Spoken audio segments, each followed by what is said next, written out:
अस्सलाम वालेकुम रहमतुल्लाहि व बरकातुहू। मेरे अजीज और दोस्तों, आज की इस वीडियो में बात करेंगे ज़कात की अहमियत के बारे में। मेरे भाइयों, जब हम बाजार से तरबूज खरीदते हैं, फर्ज कीजिए कि 5 किलो का एक तरबूज है, तो उसे खाने से पहले उसका मोटा छिलका उतारते हैं।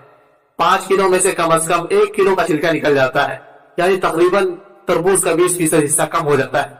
लेकिन क्या हमें अफसोस होता है? क्या हम परेशान होते हैं? क्या हमें तकलीफ होती है? नहीं, बिल्कुल नहीं, हमें बिल्कुल फर्क नहीं पड़ता।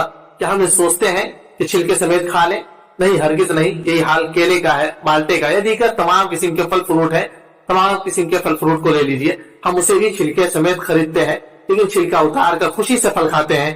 फेंकते वक्त हमें रत्ती बराबर भी, जरा बराबर भी फर्क नहीं पड़ता और हमें कोई तकलीफ नहीं होती, कोई परेशानी नहीं होती। मेरे भाई, इसी तरह से हम पूरी की पूरी जिंदा मुर्गी खरीदते हैं, मगर खाने से पहले उसके बाल, उसके खाल, उसकी अंदरूनी जितनी भी गंदगियां हैं, तमाम की तमाम गंदगियों को निकाल करके फेंक देते हैं, और उस पर भी हमें कोई अफसोस नहीं होता, कोई तकलीफ नहीं होती, कोई परेशानी नहीं होती। तो फिर ज़कात देने पर क्यों दिल तंग होता है? ज़कात देने पर क्यों हमारे हाथ रुक जाते हैं? ज़कात देने पर हमारी जेब क्यों तंग हो जाया करती है?